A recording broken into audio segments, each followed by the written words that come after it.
Il y a plus de 2000 ans, les premiers métallurgistes obtiennent du fer à partir de minerais. Il leur avait fallu imaginer et construire ce que l'on appelle aujourd'hui un bas-fourneau. Lors d'une reconstitution archéologique dans l'est de la France, nous avions rencontré Philippe Fluzin, paléométallurgiste. Il dirige un laboratoire CNRS sur les métallurgies anciennes. Un laboratoire qui développe, nous avait-il dit, une métallurgie contemporaine. Une vision moderne, un prolongement de ce que l'on faisait déjà avec un marteau et une enclume il y a 2000 ans.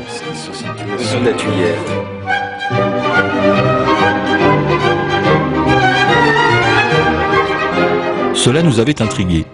Aussi avions-nous décidé de nous rendre dans son laboratoire. Nous pensions y trouver de quoi fondre le métal, de quoi le mouler. Nous ne verrons rien de cela. Nous découvrons des poudres métalliques que l'on trouve habituellement sur les étagères des chimistes. Celles-ci ont été placées pendant des heures dans des broyeurs pour les rendre extrêmement fines. Ce sont des nanopoudres, des poudres de quelques millionièmes de millimètre.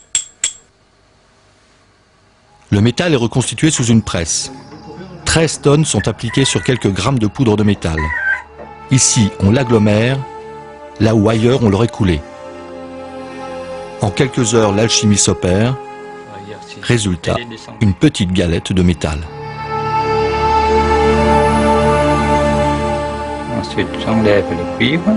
Voilà. Et donc c'est le cuivre qui nous intéresse. Nous intéresse.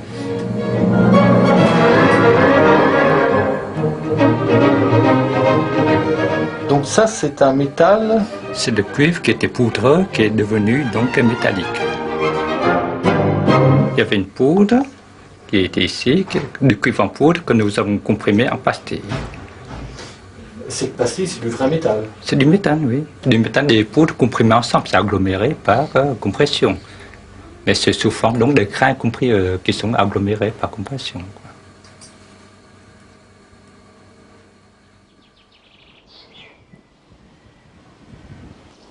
C'est Éric Gaffet qui développe ici cette recherche.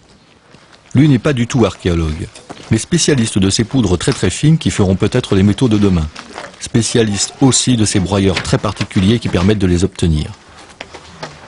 C'est une technique très contemporaine, la mécanosynthèse, qui n'a pas grand-chose à voir, du moins au premier coup d'œil, avec la fabrication des métaux de l'âge du fer, mais qui présente un intérêt scientifique et industriel considérable. C'est ce que nous avons pu comprendre à Nancy, lors des journées du réseau français de mécanosynthèse. Ce réseau scientifique regroupe 64 laboratoires français et 8 étrangers, plus des industriels. Il a pour vocation d'échanger des informations sur les façons d'obtenir ces nanopoudres pour fabriquer des métaux aux propriétés surprenantes, voire fabuleuses. Il faut savoir que des alliages base fer-aluminium sont en test pour des moteurs turbo compressés chez Mercedes. Qu'en termes de matériaux magnétiques qui perdurent, Siemens a développé toute une série de brevets sur ces matériaux. Nous, on veut se lancer un peu là-dessus sur les broyeurs. Et donc, ici, on apprend un petit peu comment ça fonctionne. Et on va acheter un broyeur et on va se lancer sur ce genre de manip. Vous êtes de quel laboratoire? De Rouen, Université de Rouen. Nous rencontrerons des spécialistes de toutes sortes. Tous se préoccupent soit de broyeurs, soit de poudre, en fait de mécanosynthèse, l'art de fabriquer des métaux par choc mécanique. C'est un domaine en pleine explosion. 1000 publications par an dans le monde, soit plus de 2 par jour, qu'il faut pouvoir suivre. Et pour cela, il vaut mieux se mettre à plusieurs.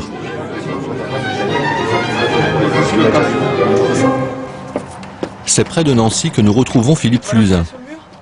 4 fois par an, il organise une expérimentation archéologique pour essayer de comprendre comment les métallurgistes de l'âge du fer obtenaient du métal. À partir de minerais, il s'agit de refabriquer dans ce four un bloc de métal et de le travailler dans l'atelier d'un forgeron. Nous avons commencé à charger du minerai par quantité de 5 kg. On sent légère. Les caractéristiques, je ne sais pas si on peut le voir, c'est ces petites billes, ce qui donne le nom à ce minerai de minerai olytique. Ce sont comme des petits œufs. Et ce sont ces petits œufs qui rapprochent l'archéologue du spécialiste des poudres. Le minerai est constitué non pas de poudre qu'il faut broyer et compacter, mais de grains qu'il faut agglomérer sur l'enclume pour obtenir un bloc compact de métal. Le martelage mécanique, du côté de l'aspect traditionnel, c'est eh bien le marteau et l'enclume, donc le forgeron. En mécanosynthèse, l'énergie de choc est produite par l'intermédiaire de broyeurs qui utilisent la même énergie mécanique, mais de façon totalement différente, parce que les matériaux constituant la mécanosynthèse étant tellement fins, de l'ordre du nanomètre, eh bien on a besoin de moins d'énergie que dans le domaine de la réduction directe, où là on travaille sur des dimensions beaucoup plus importantes, des impuretés qui sont considérables, et on est obligé de taper relativement violemment pour pouvoir densifier le métal.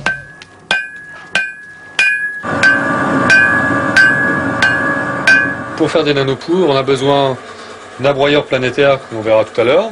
On a besoin de conteneurs à l'intérieur desquels on va introduire un certain nombre de billes en acier qui vont créer les chocs mécaniques sous l'impulsion des forces centrifuges induites par le broyeur planétaire. Le conteneur va être maintenant fermé de façon hermétique, donc ne permettant pas à l'air de l'atmosphère du laboratoire de réagir avec les poudres. Et ensuite on va positionner ce conteneur sur le système de fixation du broyeur planétaire que nous avons ici. On comprend qu'il faut un système de fixation assez vigoureux.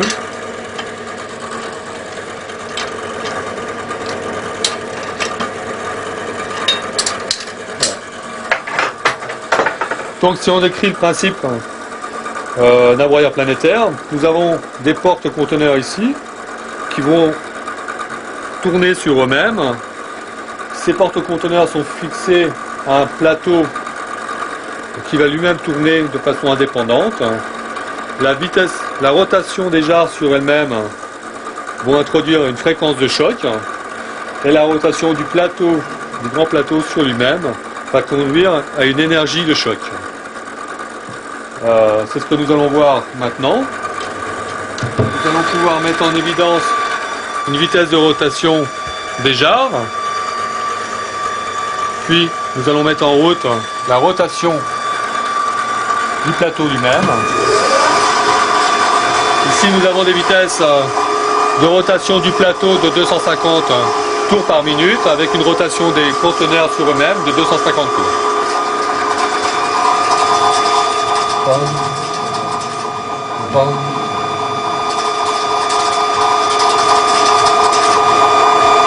Ça fait pam, pam, pam, pam, pam, pam.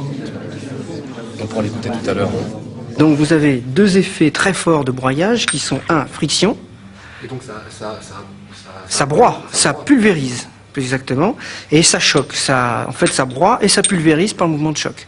Grâce à l'initiative qu'a pris Eric Gaffet, lui, il s'est consacré à la modélisation des broyeurs, à essayer de comprendre ce qui se passait sur les caractéristiques des alliages en fonction des vitesses, des puissances, etc., etc. Donc il a fait un énorme travail de recherche sur le mode de fonctionnement des broyeurs, et c'est toute cette connaissance qu'on doit essayer d'assimiler pour pas simplement dire on prend un broyeur, on met de la poudre et puis on voit ce que ça donne. J'imagine que quand il y aura de la poudre, le comportement sera peut-être pas le même. C'est-à-dire qu'il y a une bonne partie de l'énergie qui va être donnée déjà à la poudre lors du premier choc.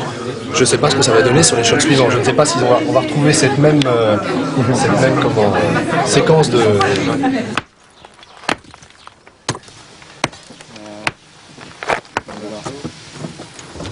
Avec ça, vous faites de la métallurgie contemporaine?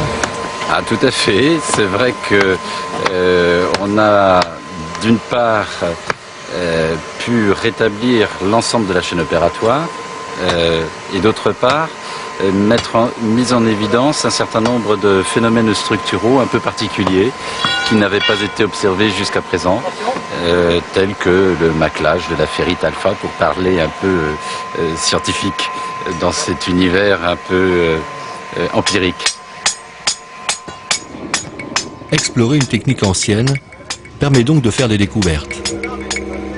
Ce qui se passe dans le four, c'est une réaction chimique particulière, que les scientifiques appellent réduction.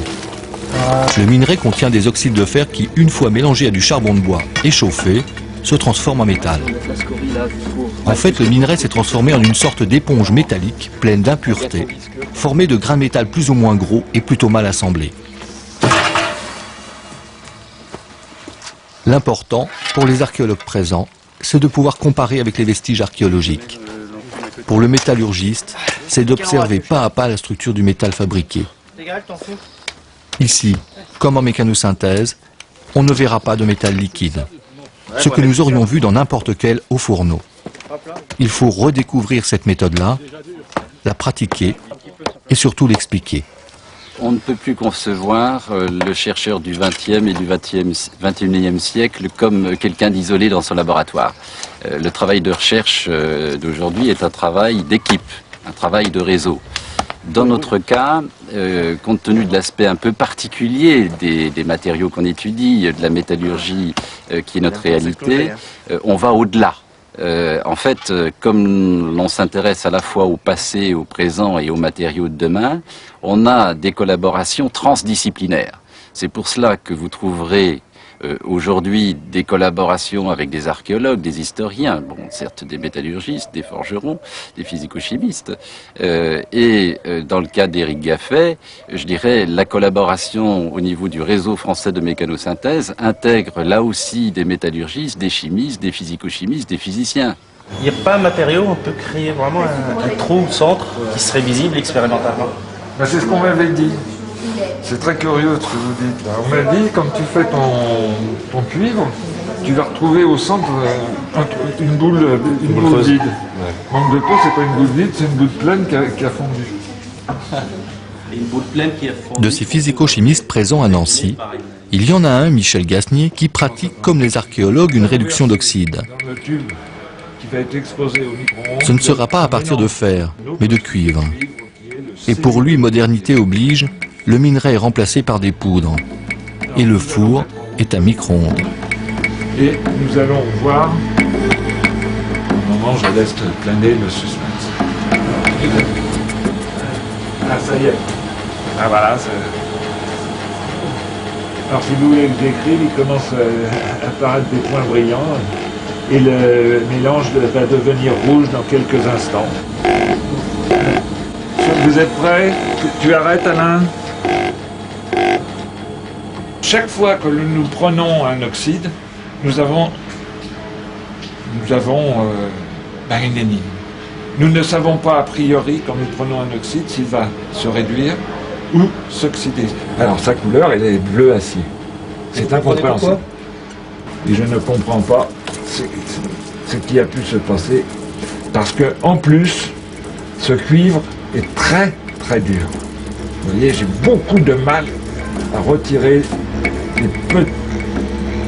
ce qu'il y a autour du centre. Les matériaux obtenus grâce à ces poudres broyées ont toujours des propriétés différentes. C'est là l'énigme de cette histoire. Pour la résoudre, il faut comprendre ce qui se passe entre la bille et la poudre pendant le broyage.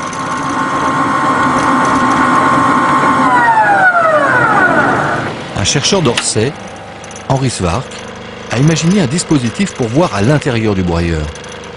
Et ce qu'il a vu l'a surpris.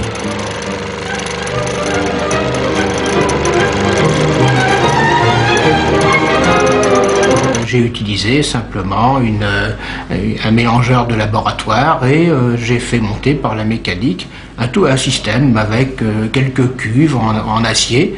En acier parce qu'on se demandait s'il n'y aurait pas des explosions, on ne savait pas. Je crois que les premières expériences vraiment systématiques de mécanochimie ont été faites à l'Institut Karpov en Russie dans les années 70.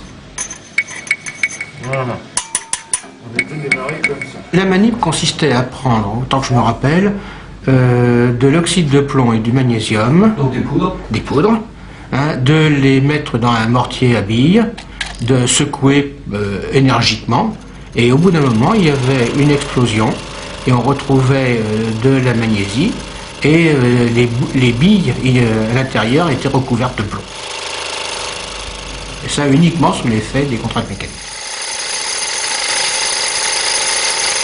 Dans les jarres où il n'y a pas de poudre, on retrouve ce que l'on imagine.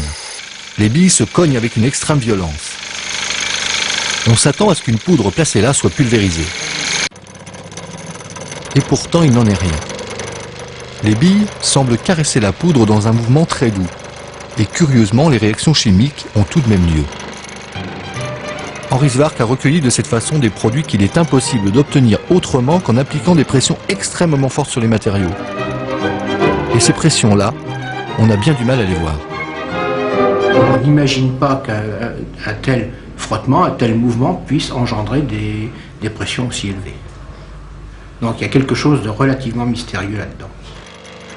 Chacun de ces minuscules grains de poudre serait-il soumis pendant un temps très court à des conditions extrêmes, à peine imaginables? Quand je dis étrange, c'est qu'on ne comprend pas à l'heure actuelle. Il faut bien voir. Là, on sort de l'étude normale en fonction de la température. On va aller vers des études en fonction de contraintes, disons. Mais comment quantifier une contrainte, ça on ne sait pas. Et comment est-ce qu'une contrainte agit sur un système, on ne sait pas non plus. L'énergie de choc véhiculée à l'intérieur de ces broyeurs n'est pas connue. On n'arrive pas à la déterminer. Eh bien, en forge mécanique, on dispose d'outils qui sont en fait des outils de choc qu'on peut facilement instrumenter.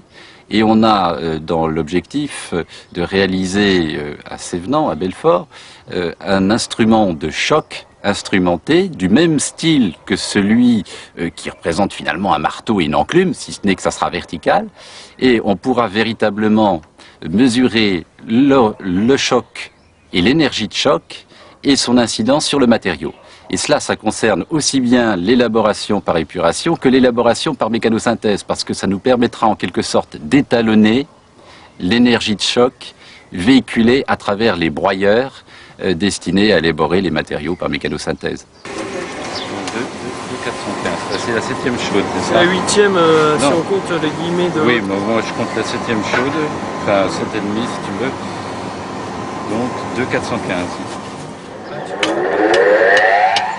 Le son va avoir un éclat beaucoup plus métallique. Parce qu'en fait, comme la loupe est déjà bien écrasée, bien densifiée, il y a de moins en moins de porosité à l'intérieur.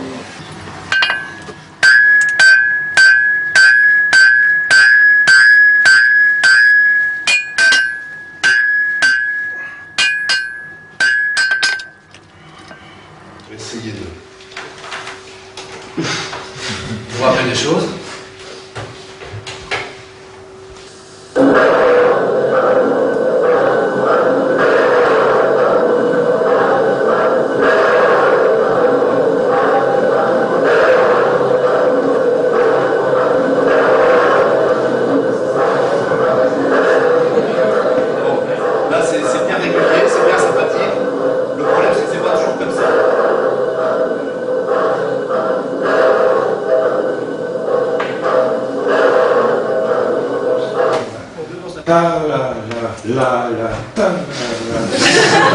Non mais ça me fait pareil parce que moi dans mon bureau je suis comme ça.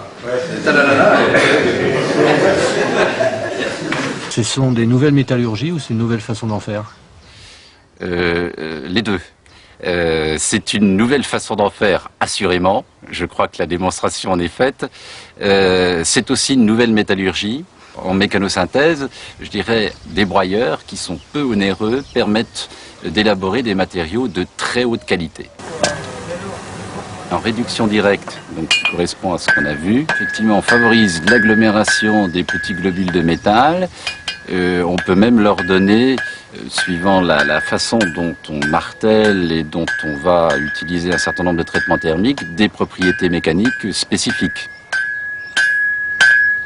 Après avoir compacté l'extérieur de la loupe, il essaie de densifier au maximum le métal à l'intérieur de la masse métallique. C'est pour ça qu'il va taper de plus en plus fort.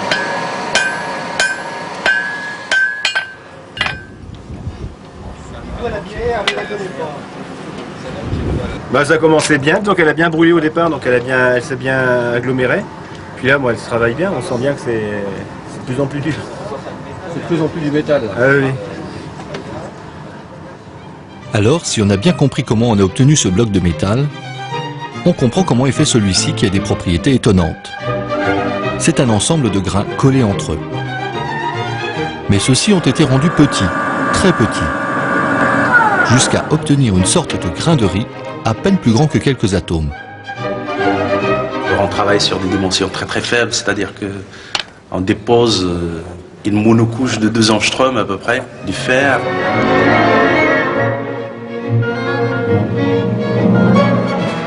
Et c'est un peu comment dire, la taille des grains qui est importante. Donc si on diminue la taille de grains, toute la physique change, évidemment. C'est ça l'intérêt. Une révolution scientifique est peut-être en gestation, grâce à une meilleure compréhension des techniques utilisées il y a plus de 2000 ans. Reste à expliquer pourquoi du cuivre nanocristallin est 3 fois plus dur que du cuivre ordinaire, pourquoi ses propriétés électriques sont multipliées par 5, pourquoi sa résistance à la corrosion est considérable. Ne nous satisfait pas encore les explications de ces comportements, de ces nouveaux matériaux, disons de ces nanomatériaux. À mon avis, c'est toute une théorie à redévelopper. Et je dirais même, est-ce que tous les fondements théoriques qui étaient appliqués aux matériaux conventionnels, c'est-à-dire aux matériaux polycristallins, est-ce qu'ils sont transférables aux nanomatériaux? La vraie question est là. Est-ce qu'il ne faudrait peut-être pas développer d'autres théories concernant ce cas spécifique des nanomatériaux? Et tout ça, rien que parce qu'il s'agit de poudre très très fine. Tout ça, oui, effectivement, c'est parce que pas de poudre très très fine, c'est surtout la microstructure est très fine. C'est-à-dire que la taille des grains est, je dirais, 1000 fois plus fine, plus petite que celle des polycristaux. Et ça change tout. Et ça change tout. On est loin de tout savoir sur ces matériaux. Malgré cela, ils sont déjà utilisés dans l'industrie. Tous les jours, ou presque, des laboratoires proposent des alliages nouveaux, c'est-à-dire des mélanges de métaux qu'il était impossible de faire auparavant. La métallurgie a plusieurs millénaires d'existence, l'une des premières activités humaines. Et pourtant, on a bien l'impression que nous commençons tout juste à l'aborder. Comme si nous étions à la préhistoire, non seulement d'une nouvelle métallurgie, mais d'une autre façon d'imaginer la matière. Je suis toujours pas convaincu par l'aspect de la température, mais ça me dit quand même. Je veux bien, je peux rien.